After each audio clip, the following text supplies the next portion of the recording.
How many people in America are experiencing homelessness? Well, that's a really good question, and also a really complicated question. Because after all, who do you count? Do you count people who are staying in shelters or just people without shelter? What about people who are hotel surfing or couch surfing?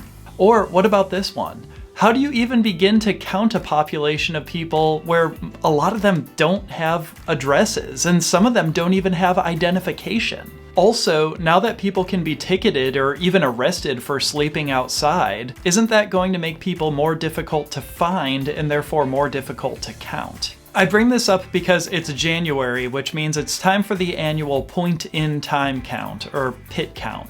This is one designated night in the month of January where communities across the country do an unduplicated count of all people who are experiencing homelessness, both sheltered and unsheltered, by the way. And this number will eventually go to HUD, and HUD uses it to figure out which communities need funding for which services. And you might be thinking to yourself, wait, just one night in January to determine this number? And what about all of those people that we talked about before who are kind of experiencing homelessness but kind of not? You know, those people who are hotel surfing or couch surfing or staying temporarily with family members. And moreover, if you watch our videos regularly or follow us on social media, which, you know, watch our videos regularly and follow us on social media. But if you do, you may know that homelessness actually spikes in the summertime, so why are we doing this count in January? Look, I'm kind of intentionally making this sound a little bit complicated because honestly,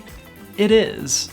And so this number, this point-in-time count, PIT count, it is what it is. And the entire point of this video isn't to disparage the PIT count or disparage HUD, obviously. All of this is just to say that if you ever hear a number that you hear is the total number of people experiencing homelessness in your county or in America as a whole, just remember that that number, by virtue of what it is, might be a little bit low and might not be giving you the full picture. But regardless of how many families actually are experiencing homelessness, if you want to support families right now, you can head over to www.familypromisetriangle.org/donate, regardless of what time of year it is. And as always, thank you so much for your support.